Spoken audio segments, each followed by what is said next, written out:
Il est 21h03 à Kong et partout en Côte d'Ivoire. Mesdames, Messieurs, bonsoir chez vous. 17 jours nous séparent de la première sortie des éléphants de Côte d'Ivoire, comptant pour les éliminatoires de la CAN 2023. Et jusqu'à ce jour, nous n'avons pas encore le nom du sélectionneur des éléphants de Côte d'Ivoire. Sauf que cet après-midi, ce soir même, le président de la Fédération ivoirienne de football, Idriss Diallo, nous a laissé entendre lors d'une conférence de presse que le nom sera connu le vendredi 20, 11h30. C'est encore une autre date. Nous osons croire que ça va être la bonne date. Mesdames, Messieurs, bonsoir à vous. Monsieur Tchétchémé. Bonsoir Sébastien. Bonsoir Seyda Kouri. Bonsoir Sébastien. Vous allez bien? Grâce à Dieu.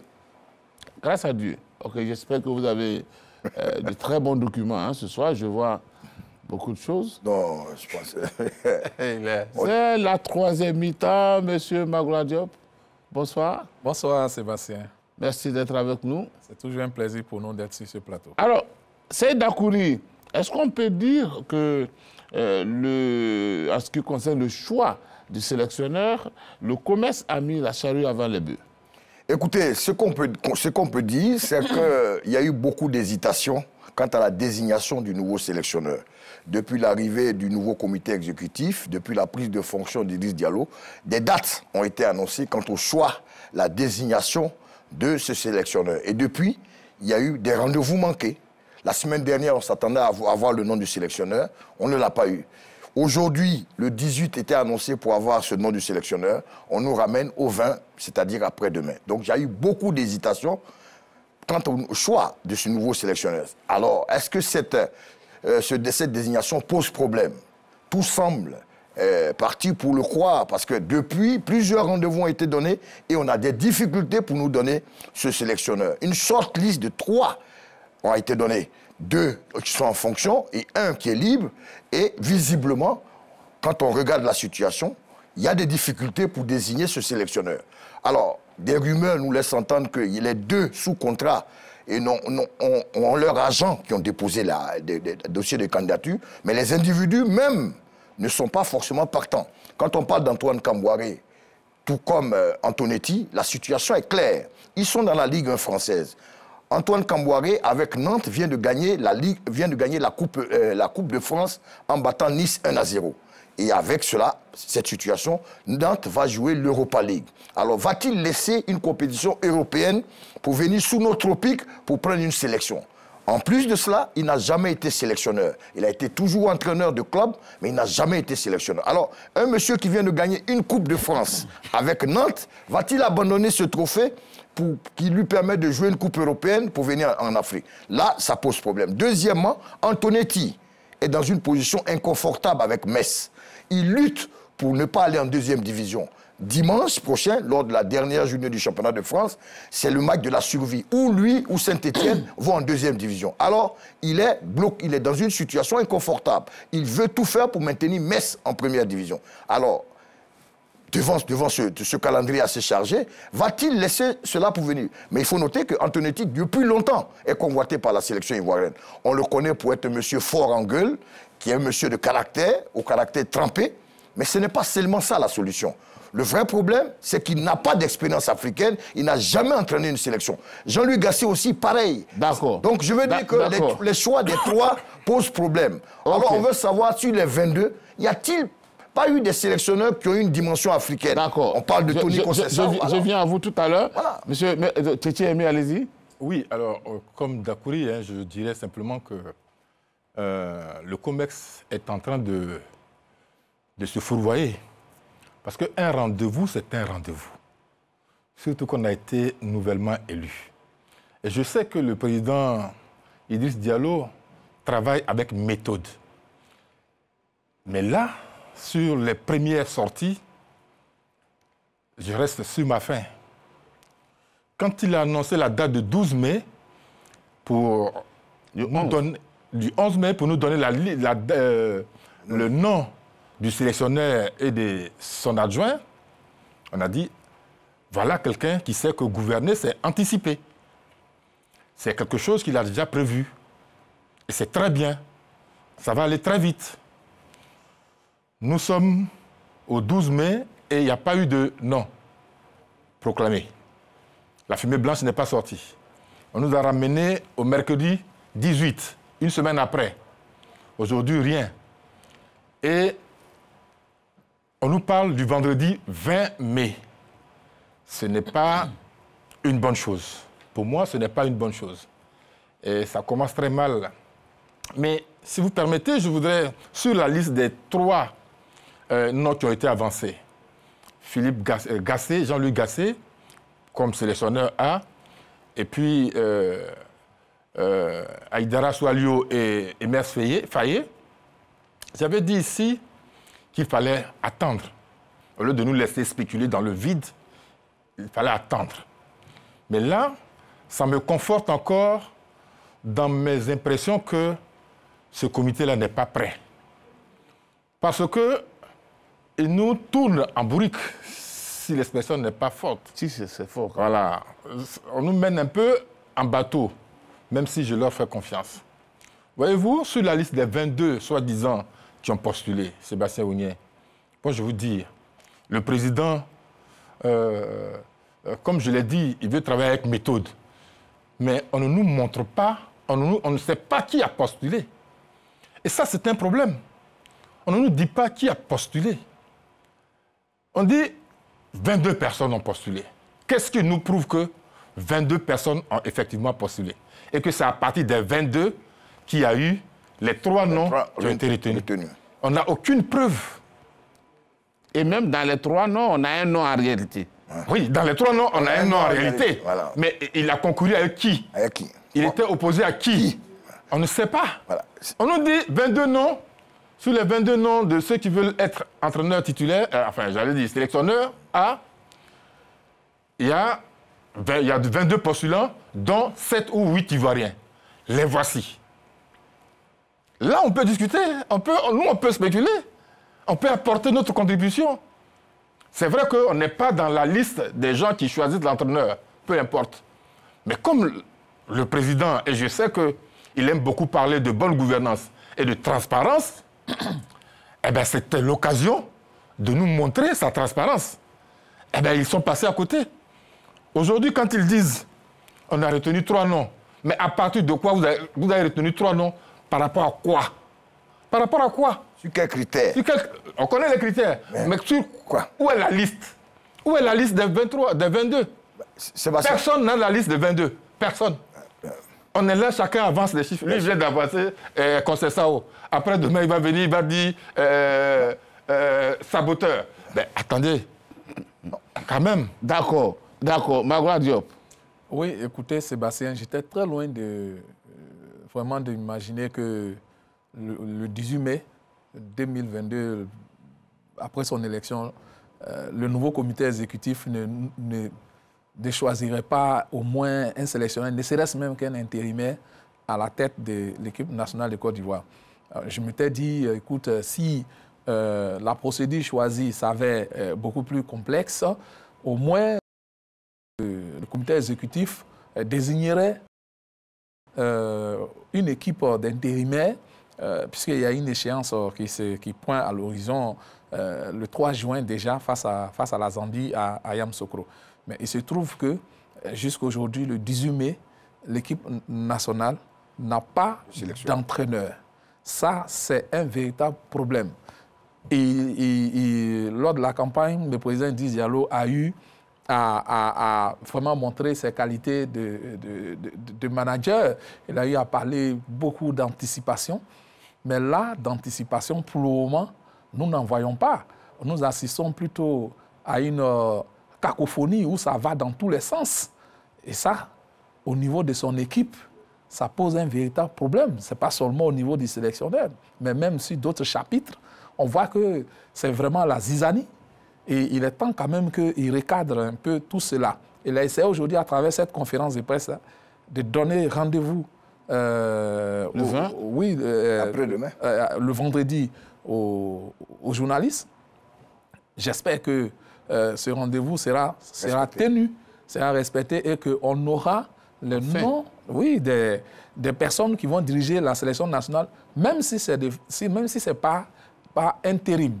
Le président Idriss Diallo déplore le fait qu'on lui colle une image de dictateur et de personnes qui ne respecteraient pas des procédures indiquées. Et il ne s'agit pas de cela. Il ne s'agit pas de cela. Quand vous prenez la procédure d'appel d'offres qui a été décidée par le comité exécutif, cette procédure, soit on la fait dans les règles de l'art, soit on ne la fait pas. Quand on lance un appel d'offres, quand on reçoit les candidatures et qu'on veut être transparent jusqu'au bout, ben, les 22 candidatures ont été déposées en connaissance de cause. Les personnes qui ont déposé les candidatures, c'est parce qu'elles visent le poste. Quel mal y a-t-il à publier ces 22 candidatures pour que tout le monde sache quelles sont les personnes qui voulaient véritablement diriger cette équipe nationale de Côte d'Ivoire? Ça s'est fait par le passé et personne n'en est mort. Alors, il aurait fallu publier cette liste-là et comme ça, on aurait eu une idée très claire. Mais ça n'a pas été fait. Et ça laisse libre cours à toutes les supputations. Et je déplore cela parce qu'il y a des noms qui sortent. Je suis sûr même qu'au niveau du comité exécutif, quand ils entendent certains noms, ils se marrent un peu parce qu'ils se disent que ces personnes-là, ces observateurs qui donnent ces noms-là, sont en train de se tromper. Mais écoutez, vous êtes en train d'ouvrir la voie aux différentes supputations et ça, c'est vraiment déplorable. J'espère que le vendredi, on aura le nom de l'entraîneur et de son adjoint, même si c'est pour assurer un intérim. Je souhaite que vraiment on ait ces noms-là, Sébastien. Mais pour le moment, j'avoue que je suis un peu déçu du spectacle auquel nous sommes en train d'assister relativement à la nomination du sélectionneur national. Alors, je viens à vous tout à l'heure. Le temps d'écouter le président de la Fédération ivoirienne de football, Idriss Diallo, c'était lors d'une conférence de presse qui s'est déroulée tout à l'heure donc à la maison de la Fédération ivoirienne de football. La procédure a été quoi? Un appel à candidature. On a reçu des candidatures, on les a analysées à travers la commission. La commission a fait une shortlist sur le poste de sélectionneur A et le poste de sélectionneur adjoint. Suite à cette shortlist, il y a des discussions qui ont été engagées entre la fédération et les différentes personnes concernées. Et donc, ce que nous avions dit, c'est qu'avant la fin de la semaine, vous seriez informés. Donc, je peux vous dire déjà que vendredi, vous aurez la liste, enfin, le nom des personnes qui sont retenues. Vendredi, ce sera fait, ce sera clair. Parce que nous sommes dans un processus aussi qui doit respecter la gouvernance et la bonne gestion et la transparence. Nous avons convoqué un comité exécutif. Demain, le comité exécutif, donc, nous allons rendre compte au comité exécutif de l'ensemble de ces démarches. Le comité exécutif va se prononcer sur donc, la validation des choix. Et une fois que c'est fait, vous serez informés. Vous comprenez que je ne travaille pas seul, je ne suis pas un autocrate. Hein. Je ne me lève pas et puis je prends des décisions. Hein. Je travaille avec un groupe et avec des procédures. Alors, vous avez écouté le président. Écoutez, M. Idriss Diallo montre une fois de plus que les décisions sont prises de manière collégiale. Il demande l'avis de tous. C'est une très bonne chose. Mais ce qu'on veut dire, tout à l'heure, Magloire le signalait, mais quels sont les 22 postulants? C'est là les 22 postulants de ce sélectionneur A et les 17 postulants des sélectionneurs adjoints. C'est la question que nous posons. Parce que sur la shortlist qui a été donnée, nous nous posons des questions sur la qualité de ces trois individus. Parce que les trois individus ont quelque chose en commun, c'est de ne jamais avoir entraîné en Afrique. Ça, c'est un élément fondamental. Et deuxièmement... Ce que je ne partage même pas, c'est que je souhaite, sinon je préfère qu'on nous parle d'un seul. Oui, mais c'est 3 finalistes sur 22. Mais les 3 finalistes, 2 n'ont pas de nom. Bon, 2 n'ont pas de nom, mais on spécule. Non, mais on ne peut pas parler de quelqu'un qui n'a pas de nom. Mais écoutez, ils nous ont donné des noms. Hein. Ils nous ont donné des noms. Qui sont ces noms? On nous a parlé d'Antoine Kambouaré. Non. On nous a parlé les 3 là, il n'y a pas eu de chose. Ils ont dit un seul nom. Un seul nom. Mais ce que je veux dire, sur les 22 qui ont été... On aurait pu avoir les noms. On aurait pu avoir les noms parce que l'échéance qui arrive, c'est la Côte d'Ivoire qui organise une Coupe d'Afrique en 2023. Et organiser une Coupe d'Afrique en 2023, il y a de la pression. On a vu le Cameroun. On a vu le Cameroun. L'entraîneur qui était au Cameroun s'appelle Tony Conceição. Il y a son agent, que nous connaissons en Angleterre, qui a déposé son dossier. Et Tony Conceição a quand même amené le Cameroun jusqu'en demi-finale. La Côte d'Ivoire a eu le mérite d'organiser une première Coupe d'Afrique en 1984. En 1984, jusqu'à aujourd'hui, ça fait 38 ans. Le président Houphouët-Boigny, dans sa gentillesse légendaire, a suppléé un Malawi défaillant. C'était le Malawi qui était censé organiser en 1984.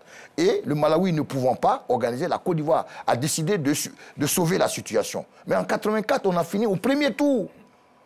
Tchétché Aimé, 1984, était là. Ah oui, il était là. Il était là comme... Désiré Sikeli, oui. Jean-Michel Guédé-Aquenon, Melek Serge. Voilà les acteurs, ceux qui ont joué. Mais je veux dire, de 1984 à aujourd'hui, ça fait 38 ans. Mais aujourd'hui, ce n'est pas parce que nous sommes pays hôtes qu'il n'y a pas urgence d'avoir un sélectionneur. Parce que je pense que même si on est pays hôte, que nous sommes qualifiés d'office, les matchs que nous aurons à faire avec la poule dans laquelle nous sommes, la Zambie, le Lesotho et les Comores, sont des matchs de sparring partner pour voir quel est l'état de notre sélection. Et donc, ce n'est pas parce que nous sommes qualifiés d'office qu'on doit négliger cela, qu'on doit attendre. Mais dans un an, c'est maintenant qu'on prépare une sélection. Après le traumatisme Baumel. Aujourd'hui, on veut connaître le successeur de Baumel pour mettre une sélection qui va être compétitive dans un an. Et donc, le match contre le Bénin et la Zambie, on doit le prendre au sérieux. Comme le Lesotho, on a vu les Comores. Petit pays d'Afrique, mais quelle difficulté le Cameroun a eu pour battre les Comores lors de la dernière CAN. Donc aujourd'hui, il n'y a plus de petits pays. Il y a urgence dans la demeure. L'urgence, c'est d'avoir un sélectionneur, mais un sélectionneur de qualité qui connaît les chaudrons africains. Malheureusement, les trois là ne connaissent pas. On nous a dit Tony Conceição, on nous a dit Philippe Troussier. Certains estiment que Troussier est dépassé. Mais Troussier a gagné la Coupe d'Asie en 2019 avec le Vietnam. Troussier a mené le Burkina en 1998 en demi-finale. On a vu le record Troussier. Même si ça 22 ans après, on connaît le tempérament Troussier. On a besoin d'un entraîneur qui connaît les chaudrons africains. On a parlé de Guénotro. Est-ce qu'il a postulé? Donc quand on pose la question de savoir quels sont les 22, c'est pour savoir s'ils ont la carrure. Parce que la pression ivoirienne, c'est 26 millions d'Ivoiriens. À Korogo, à Yamoussoukro, à Bouaké, à San Pedro, tout le monde sera captivé par la sélection nationale. Qui la dirige? A-t-il du caractère? Quand on connaît que cette sélection a des syndicalistes, des gens qui ne sont pas titulaires encore, qui sont capitaines. D'autres, regardez un monsieur comme Seko Fofana. Il a été élu meilleur joueur du championnat de France, meilleur joueur africain, prix Mimac Vivian Foué. On s'est permis le luxe de ne pas jouer avec lui parce qu'on avait Franck Kessié. On a laissé Wilfried Senghor. Aujourd'hui, on veut qu'on nettoie cette sélection et qu'on mette les jeunes pousses qui ont prouvé lors des Jeux Olympiques pour prendre leur place.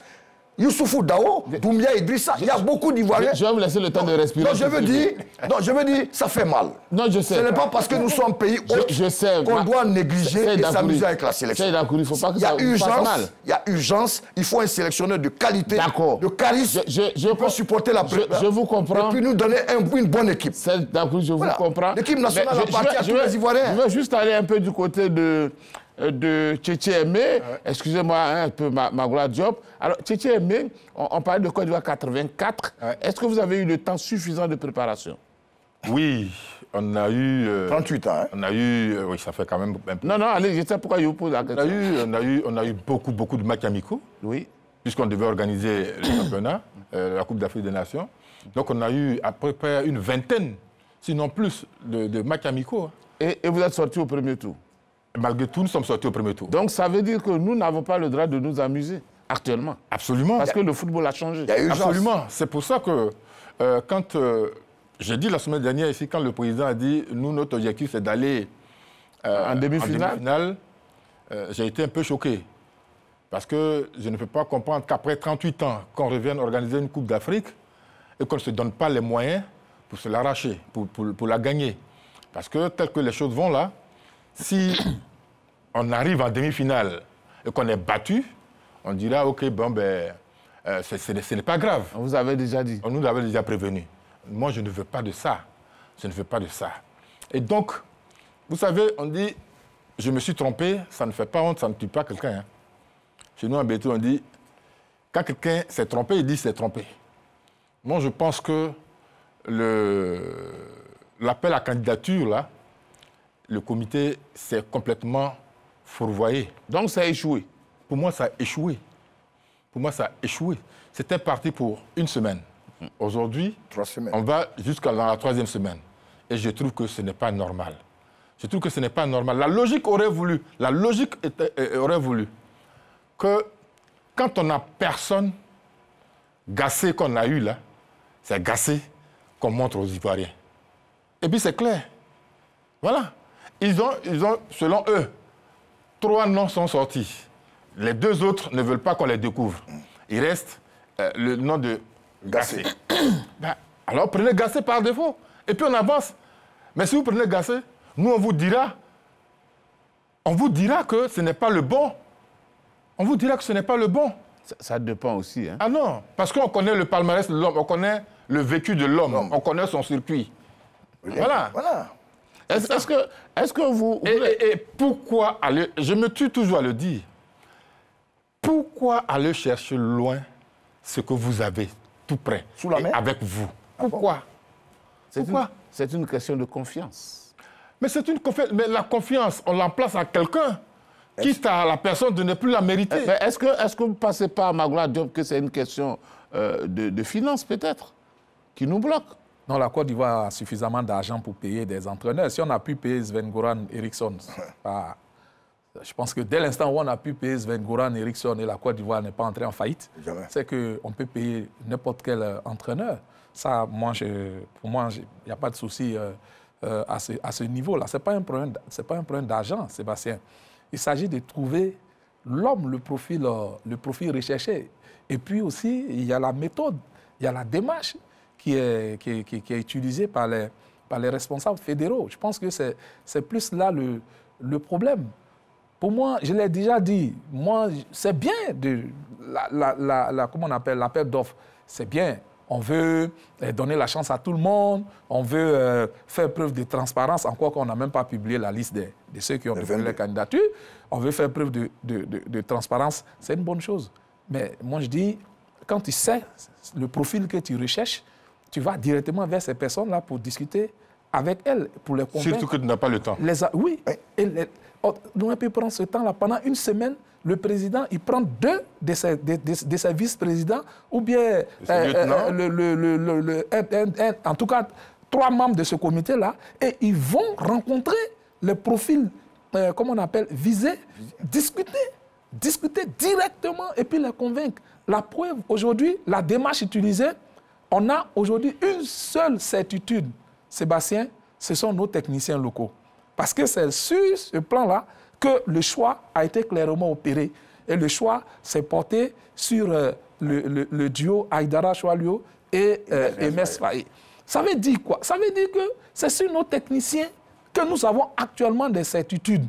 Mais pourquoi se fatiguer, se lancer dans une aventure ambiguë qui va nous faire accoucher peut-être d'un sélectionneur? Déjà, on a avancé le nom de Gassé, ça fait l'objet d'un tollé.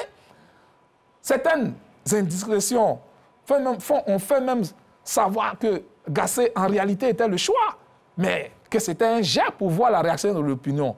Mais la réaction de l'opinion était tellement virulente que le comité exécutif se serait peut-être rendu compte qu'il allait falloir aller encore plus loin. Vous avez demandé si cet appel d'offres a été un échec. Moi, je dirais qu'il n'a pas été fructueux. C'est tout. Et quand un appel d'offres n'a pas été fructueux, il faut avoir le courage de le dire. Ce n'est pas une honte. Ce n'est pas une honte. Nous avons lancé un appel d'offres. Malheureusement, les offres que nous avons reçues ne nous satisfont pas. Donc, face à cela, on ne peut plus lancer un deuxième appel d'offres parce que nous n'avons plus le temps. Donc, nous allons chercher directement cet entraîneur-là et lancer des discussions de gré à gré. Mais ça peut se faire. Ça peut se faire, Sébastien. Maintenant, soit on fait ça, soit les techniciens qui sont derrière vous à l'écran, Sébastien, Aïdara Choualio et MS Faye. Moi, vous avez parlé d'une question de confiance. Il faut leur faire confiance. Il faut leur faire confiance. Je vraiment plaide pour ce duo-là. Parce que c'est à la suite quand même d'un appel d'offres. Ça veut dire qu'il y a beaucoup de techniciens ivoiriens qui ont souhaité, et c'est les 2 qui ont été retenus. Mais il faut leur faire confiance. leur donner l'équipe nationale et puis les regarder à l'œuvre, plutôt que de chercher quelqu'un dont on parle, un sorcier blanc. On ne sait même pas c'est qui et peut-être qu'il ne viendra jamais. Donc, vraiment, je pense que vendredi, j'espère fortement que le comité exécutif va se faciliter la tâche et confier l'équipe nationale à ce duo-là, Aïdara Choualo et Emes Faé, même ne serait-ce que par intérim, pour les 2 matchs qui viennent face à la Zambie et le Lesotho, et puis après, rechercher son oiseau rare. Mais je pense que ça sera peine perdue, parce que ces 2 techniciens-là, si on leur donne les chances, ils feront comme François Zawi l'a fait en 2010. D'accord, vous voulez ajouter, je viens à vous, ajouter juste rapidement. Oui, juste sur la question des finances. Oui. Je pense que j'ai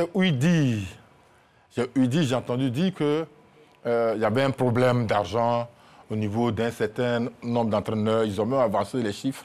65 millions, on a parlé 70 millions, on a parlé 80 millions pour un entraîneur. Ce n'est pas ça qui manque à la Côte d'Ivoire. Ce ne sont pas 75 millions ou même 100 millions qui manquent à la Côte d'Ivoire. Mais on va aller prendre un entraîneur à qui on va donner 65 millions. Moi, je veux bien qu'on remporte la Coupe d'Afrique. L'entraîneur, le président de la fédération dit, moi, je veux gagner la Coupe. Donc, je vais chercher un entraîneur, quel que soit son prix. Mais moi, si je suis président de la fédération, moi, président de la fédération de football, je prends ces 2 entraîneurs-là, plus 2 autres entraîneurs. Ça fait 4. Ça fait 4 entraîneurs pour 65 millions. Rien que pour 65 millions. Les 2 autres, c'est quoi? C'est des nationaux. C'est-à-dire les 2 nationaux, Aïdara Choualo, entraîneur titulaire, entraîneur A, Principal. et Emes Faé, entraîneur adjoint. Je prends 2 adjoints, 2 Ivoiriens, entraîneurs adjoints, qui entraînent les gardiens de but, entraîneurs de gardiens de but. Et puis, je prends 2 autres adjoints. Ça fait 6, hein? Non, ça fait 4. Mais ça, c'est petit. Ce que je suis en train de dire, ça fait 4. Il y a les 2, Aïdara et Faye. Il y a 2 entraîneurs de gardiens de but. Et puis, il y a 2 entraîneurs assistants vidéo. 2. Je les prends parce qu'il en existe. Ils sont en Côte d'Ivoire. Ce sont des Ivoiriens. Ils ont le métier dans le sang. Ils ont le diplôme. Ils ont le diplôme. Donc, je ne me fatigue pas pour 65 millions. J'ai 6 gars. C'est toute une équipe, hein? J'ai une équipe. Oui. J'ai une équipe. Oui. J'ai une équipe. Une sélection, ce n'est pas seulement l'entraîneur en chef. Vous ne serez jamais président de la fédération. Ne dites pas ça. Ne dites pas ça. Sébastien. La Côte d'Ivoire. Attends. Je vais répondre. Tant qu'il a plus de 35 ans. Aujourd'hui, on va voir. D'accord. On va voir la Sébastien, vous avez parlé des finances. Oui. La Côte d'Ivoire est connue pour un pays sérieux au niveau des finances. On n'a jamais eu d'antécédent sur des arriérés de salaire avec des expatriés. Vraiment, il y a certains pays qui se distinguent comme ça. Il y a des pays qui avaient un entraîneur qui, pendant 17 mois, n'ont pas payé cet entraîneur, mais qui sont allés gagner la CAN en 2013. Je ne veux pas citer de nom. Il y a des pays, il y a des entraîneurs qui ont quitté des pays, qui sont venus gagner la CAN. C'est le Nigeria qui a gagné. Je n'ai pas cité de nom. Il n'a pas cité de nom. Il y a des entraîneurs qui sont venus gagner la CAN ici en 2015, où ils avaient des arriérés de salaire 6 mois avec l'ancien employeur. La Côte d'Ivoire est connue pour être un pays... avec la Zambie. Un pays sérieux. Il n'a pas cité de nom. Je veux dire, si c'est au niveau de la masse du salaire et de la Côte d'Ivoire est un pays sérieux, eux-mêmes, ils se disent en Europe que si c'est en Côte d'Ivoire, les salaires sont payés. Et là, il n'y a pas de... Donc la destination Côte d'Ivoire n'est pas risquée pour... Elle n'est pas risquée, mais c'est la méthode. Oui. C'est la méthode. Sinon, la destination Côte d'Ivoire n'est pas risquée. Regardez la Côte d'Ivoire. Notre pays est assez sérieux. Aujourd'hui, la FIFA est là, la CAF est là. On voit le sérieux que le Premier ministre met en regardant, en inspectant les stades et tout. Vous voyez que la Côte d'Ivoire travaille en chantier. Donc je me dis, la destination Côte d'Ivoire n'est pas un risque. Parce qu'il y a des dirigeants, il y a des hommes ici qui travaillent sérieusement pour... Maintenant, je veux dire, c'est dans le choix que nous avons problème. On a demandé à ce qu'il y ait un entraîneur de charisme. Parce que quel est le portrait robot que nous cherchons pour nos sélectionneurs? On fait un portrait robot en tenant compte des antécédents. Qu'est-ce qui n'a pas marché chez Baumel? Quels sont les entraîneurs qui ont marché en Côte d'Ivoire? On a eu Hervé Renard parce que c'était un homme de caractère. Parce que Hervé Renard était plus psychologue qu'entraîneur. C'est un monsieur qui inspirait la discipline.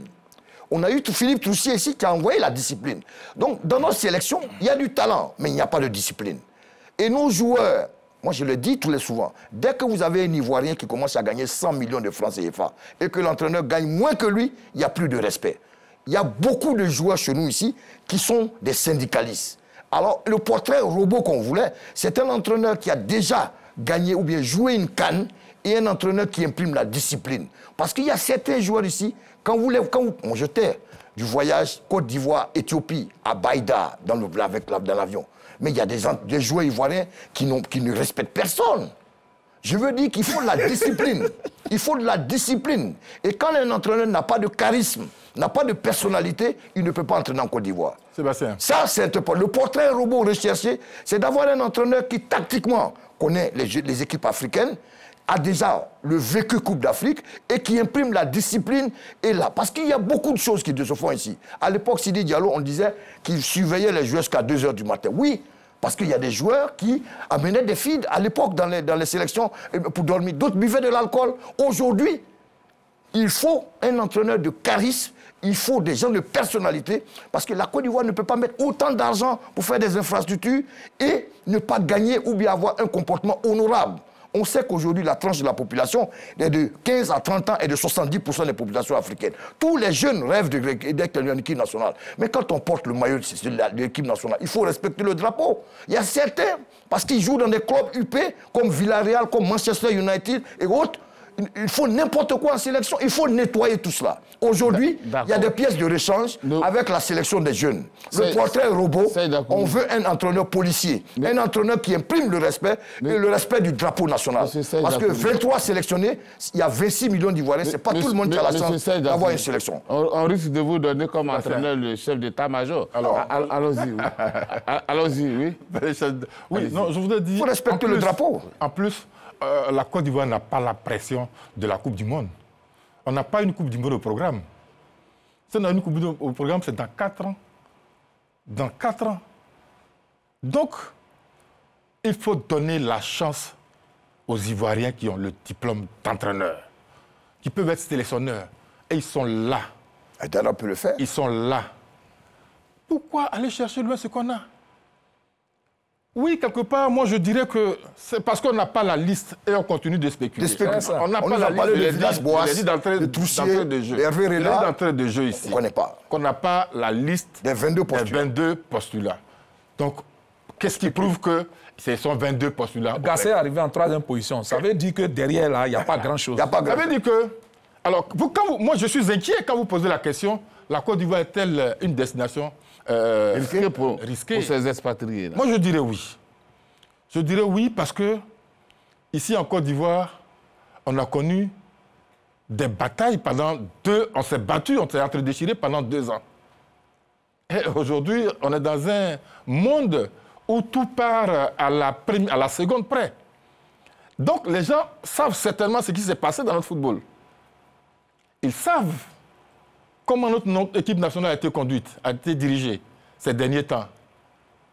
Voilà, la Côte d'Ivoire n'est pas qualifiée pour la Coupe du Monde. Qu'est-ce que vous voulez que voulez-vous qu'un entraîneur ambitieux vienne chercher en Côte d'Ivoire? Alors qu'il sait très bien qu'il vient dans un pays où des gens sont capables, ou peut-être même que ceux qui n'étaient pas encore au pouvoir, rien que pour torpiller l'ancien comité exécutif, ceux qui ont des amis sont allés leur dire, en tout cas en Côte d'Ivoire, voilà comment on gère aller torpiller certaines personnes. Mais le retour de l'ascenseur...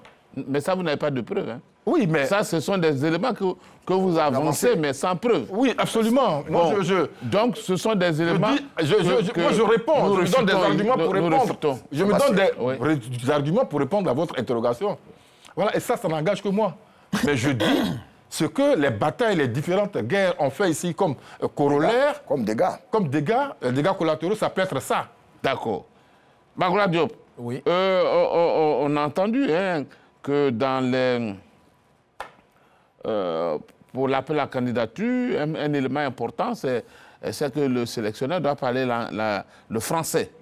Alors, est-ce que nos joueurs, même si on prenait un expatrié, mais qui ne parle pas français, est-ce qu'il sera difficile à nos joueurs de parler l'anglais devant cet entraîneur-là? Oh, je pense pas. Parce que la plupart de nos joueurs, quand même... Il y en a qui évoluent en Angleterre, en Premier League. Je ne pense pas qu'on ait un problème de barrière linguistique, Sébastien. Je pense que Mecheche est là en 1984. L'entraîneur, c'était un Brésilien. Douquet. C'était un Brésilien. Et ils ont travaillé tranquillement. Soit en passant, en 1984, quand même, notre poule, si c'est la poule que nous tirons pour 2023, ce n'est pas évident qu'on passe le premier tour. Ça, il faut le dire aussi. Parce que quand dans ta poule, tu as le Cameroun, de Roger Mila, de Théophile Abega, et de John Bonaventure, et puis tu as d'un autre côté, tu as l'équipe de Madi Abelgani, de Abou Zaid Taher, de Mohamed Al-Khatib. Non, mais attendez, ce n'est pas de petites frères. Mohamed Al-Khatib. Donc, c'est vrai, nous avons été éliminés au premier tour, mais pour ceux qui n'ont pas de la mémoire, nous avons quand même le devoir de rappeler aux jeunes qu'à l'époque, c'était 2 poules de 4. Et c'est les 2 premiers qui allaient directement en demi-finale. Et à l'époque, les 8 qualifiés, à part le pays organisateur, les autres qui venaient, même le Togo qu'on a battu 3-0. Mais ce n'était pas une petite équipe à l'époque. Ça, c'était un petit rappel. Simplement pour vous dire, Sébastien, que notre équipe nationale mérite vraiment un technicien actuellement, quelqu'un qui ne... Vous savez, les entraîneurs expatriés, qu'est-ce qu'ils aiment? Qu'on vienne leur dire, nous avons bien de vous, pour former, pour reconstruire, pour former sur la durée. Voici ce qu'ils aiment. Ce n'est pas ce profil-là que nous recherchons actuellement. On cherche un entraîneur qui va nous gagner la CAN 2020. C'est là le problème. Et donc, c'est un véritable pari risqué, Sébastien. C'est un pari risqué pour ces entraîneurs expatriés-là. Actuellement, la destination Côte d'Ivoire, elle est très risquée parce qu'il s'agit d'aller gagner une CAN. Et la presse est actuellement, mais elle est tendue comme ça. Elle est tendue et elle ne fera pas de cadeau à ces sélectionneurs-là.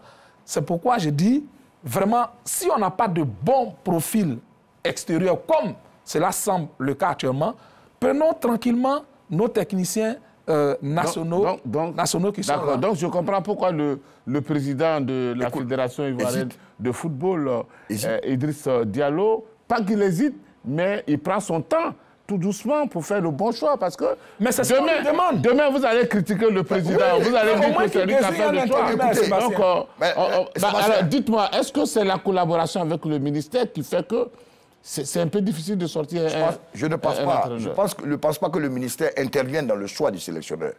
C'est la fédération qui a la capacité, qui a la responsabilité de trouver le sélectionneur. Et après, on amène cela devant le ministère. Mais je veux dire, prenons les choix gagnants. Regardez aujourd'hui le Sénégal. Aliou Cissé est toujours couplé avec un expatrié. Aliou Cissé avec l'équipe des Olympiques du Sénégal depuis 2012.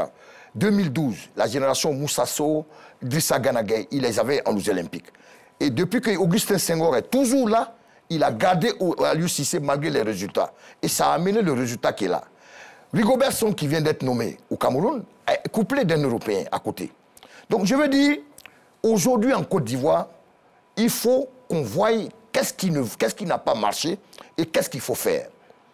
Faut-il prendre... Le portrait robot est important, comme je le dis. Si on prend un sélectionneur local, il faut qu'il ait de la poigne et de la personnalité.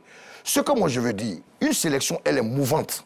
Il y a une génération qui est là, il y a une autre génération, il y a la relève qui n'est pas derrière. Et celui qui a la relève a montré un exemple de Yopougon au Japon, c'est Haïdara. De quelle manière s'est-il préparé pour aller aux Jeux de Tokyo? On sait quelles sont les difficultés qu'il a rencontrées, mais cela n'a pas empêché Haïdara d'arriver jusqu'au quart de finale. N'eût été la faute de celui que vous connaissez, on aurait battu l'Espagne. Donc je veux dire, il y a une génération qui est dans l'antichambre. Et cette génération est là, ils ont faim, ils ont besoin de mouiller le maillot. Il y en a qui sont en Afrique, qui jouent dans des clubs comme l'Espérance de Tunis, comme Koulibaly Fousseni, Kofi Kwame Christian. Il y en a qui sont en Tanzanie, il y a des gens qui ont faim. Ne prenez pas des gens qui sont déjà blasés. La sélection est pour tous les 26 millions d'Ivoiriens. Il y en a en Tanzanie, il y en a au Burkina, il y en a partout. Je veux dire, il y en a qui sont en République tchèque, comme les Dao Youssouf. Il y a Konaté Karim. Je veux qu'aujourd'hui, on donne la chance à des jeunes gens. On est fatigué des mêmes noms. On a besoin des gens qui mouillent le maillot pour respecter la Côte d'Ivoire. Toute l'attention du monde sera sur la Côte d'Ivoire à partir de juin prochain. Voilà, je suis un tout petit peu d'accord avec vous. Oui. Parce que par exemple, en Argentine, on n'est pas fatigué de Messi. Hein. Oui, oui, mais je voulais emboîter le pas à Saïd. Si c'est un bon nom, ben on continue avec le bon nom. S'il respecte le drapeau, il y a une charte. Voilà, d'accord. Il faut vraiment être clair sur cette histoire d'Aliou Cissé. tout le monde parle d'Aliou Cissé et en même temps, les gens se contredisent. Mais Aliou Cissé, il n'a gagné qu'un seul trophée dans sa carrière. Et le seul trophée qu'Aliou Cissé a gagné, c'est en janvier dernier. Après plusieurs... En tant que joueur, en tant qu'entraîneur, il n'a gagné qu'un seul trophée dans sa carrière. Il n'a jamais gagné de trophée. Ça veut dire jusqu'en janvier 2022, Aliou Cissé n'avait gagné aucun trophée. Il était finaliste. En tant que joueur, il a été finaliste avec le PSG, en tant que joueur, de la Coupe de la Ligue. Et en équipe nationale, il est allé en quart de finale de la Coupe du Monde, finale avec le Sénégal en 2002. Et donc, quand il est devenu sélectionneur, il n'entraînait aucun club. Aucun club, Sébastien. Aliou Cissé, dont on parle et qu'on présente aujourd'hui comme un trophée, comme l'exemple parfait, il n'a entraîné aucun club. Quand il a commencé, il est venu directement en équipe. Son premier poste d'entraîneur, c'était en équipe du Sénégal. Il était adjoint de l'équipe nationale, comment on appelle, olympique.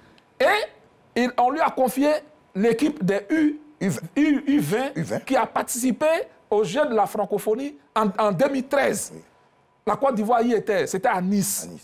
Il a participé aux Jeux de la francophonie en 2013. Il n'a pas gagné cette compétition, même s'il a eu la médaille de bronze. De bronze. Face à nous d'ailleurs. C'est pas mauvais, hein? La troisième place. Donc, vous voyez, il a commencé. Médaille de bronze. U20. Ouais. Il a participé aux Jeux de la francophonie. Oui. Et il était l'adjoint.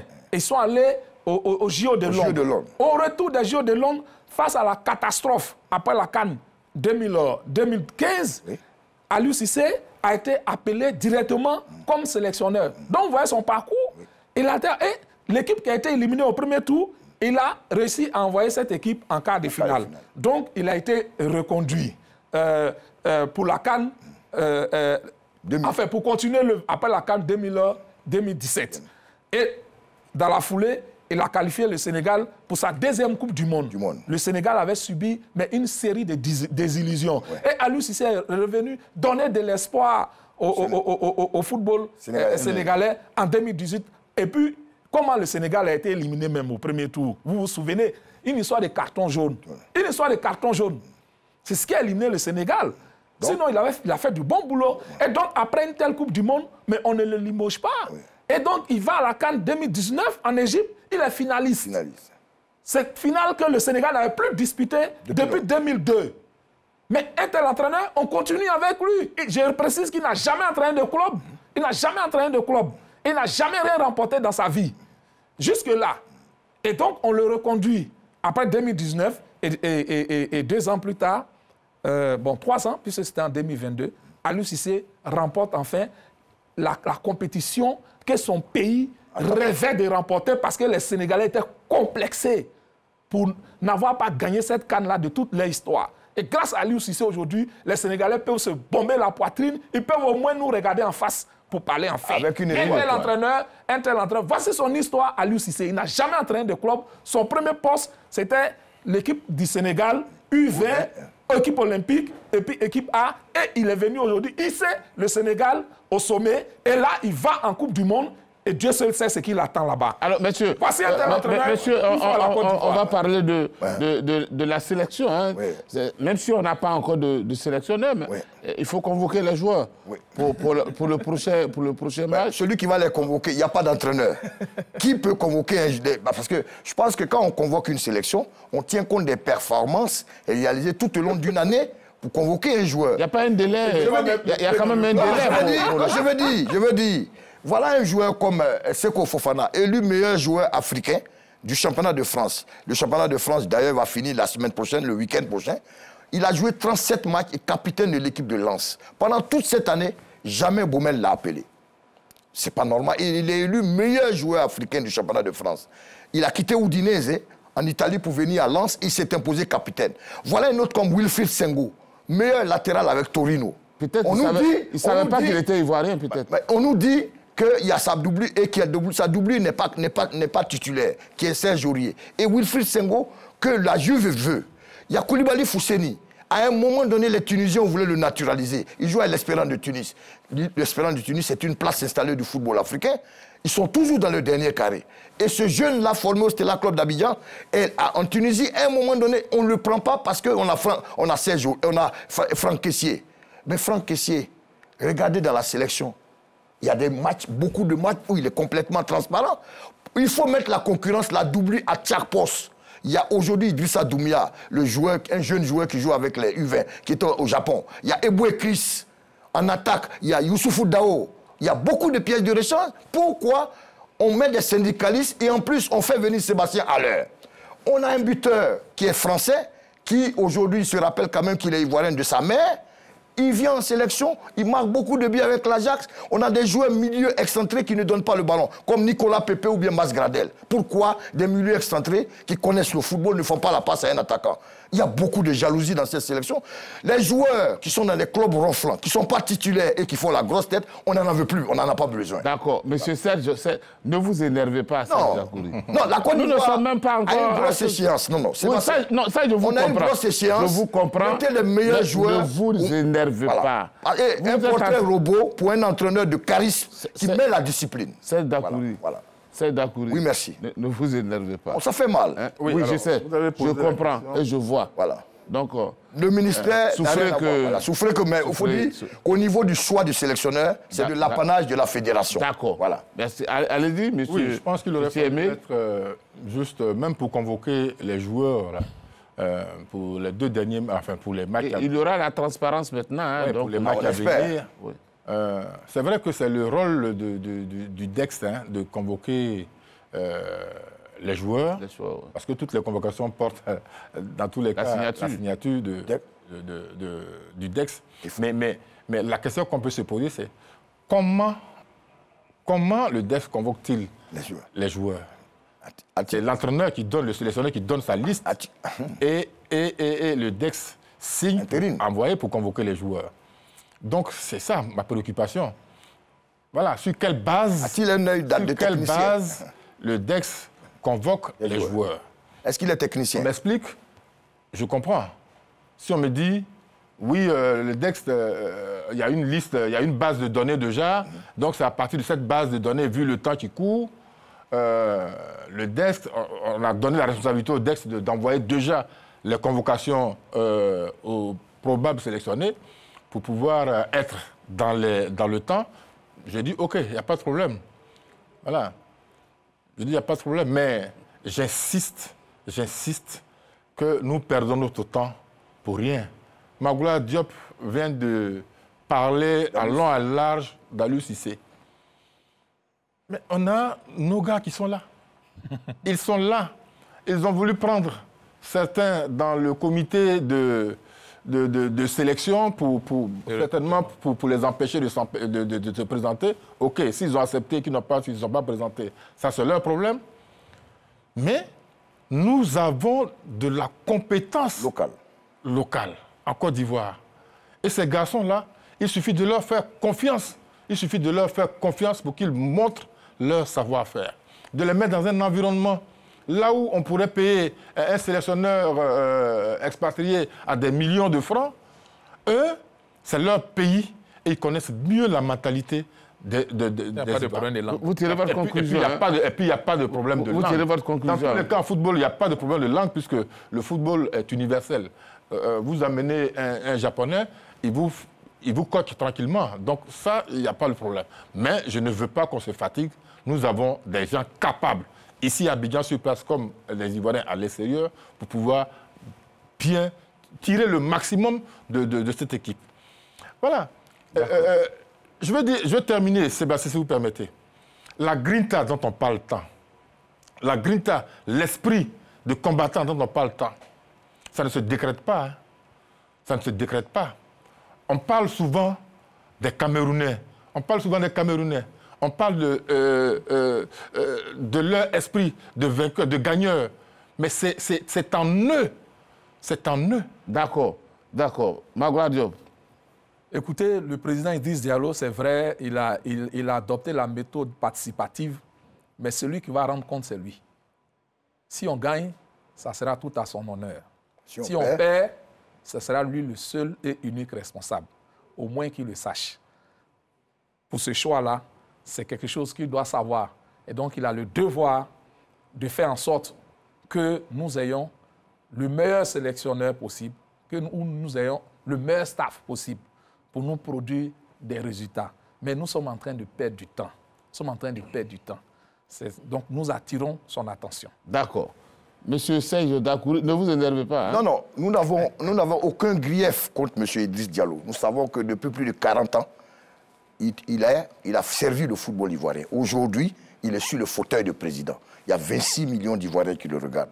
On a une échéance importante, la CAN 2023. 38 ans après, sous Idriss Diallo, vers où va-t-il amener la sélection ivoirienne? Le portrait robot de l'entraîneur dépend aussi de sa vie. Parce qu'aujourd'hui, quand vous êtes président de fédération, vous avez la responsabilité d'avoir des résultats probants. Et pour cela, vous devez être bien entouré. C'est vrai qu'il dit qu'il n'est pas autocrate, qu'il est entouré, qu'il permet à tout le monde de s'exprimer. Mais il faut choisir l'homme qu'il faut à la place qu'il faut. Être sélectionneur de la Côte d'Ivoire, c'est une pression énorme. Il faut prendre quelqu'un qui a du vécu, qui a de l'expérience, qui a de la personnalité et des joueurs qui veulent mouiller le drapeau. Il faut qu'il y ait une charte au sein de la sélection avec un code disciplinaire. Parce qu'aujourd'hui, on a besoin des guerriers, des gens qui vont respecter les Ivoiriens et qui vont amener la Côte d'Ivoire très loin de la compétition. Pas de copinage, pas de complaisance. Gagner très loin. Mais gagner, certes, mais je veux dire, pas de copinage, pas de complaisance. Un entraîneur de métier qui a de l'expérience, qui peut supporter la pression. Car organiser une Coupe d'Afrique, c'est de la pression. Merci beaucoup à vous, monsieur Serge Dakouri. Merci à vous, Magloire Diop. Merci, Tchétché Aimé, l'athlète de 1984. Nous sommes 38 ans, hein. au premier tour. On espère que peut-être qu'on va essayer de vous éloigner un peu en allant vers la compétition. Parce que ce qui s'est passé en 84 ne doit pas nous suivre. Ah oui, mais si vous voulez relancer le débat, c'est de bonne guerre. Voilà, si le président de club ne se mêle pas de la sélection des joueurs... Monsieur le président... Oui, si le président de club ne se mêle pas de la convocation des joueurs... S'il vous plaît, monsieur. C'était le cas en 80. On va finir, monsieur le président Idriss Diallo. En tout cas, moi, je vais avoir le sourire large vendredi parce que je sais que ça ne va pas m'échapper. Je sais que vous allez donner le nom du nouveau sélectionneur compétent des éléphants de Côte d'Ivoire et puis de son adjoint. Reconnu. Et ça, je sais compter sur votre compétence et puis votre rigueur. Mais on se donne un rendez-vous mercredi prochain, ici même dans ce studio. Après le choix. Pour le numéro 13 de 3e mi-temps. Merci, bonsoir et bonne suite de programme sur RTI2.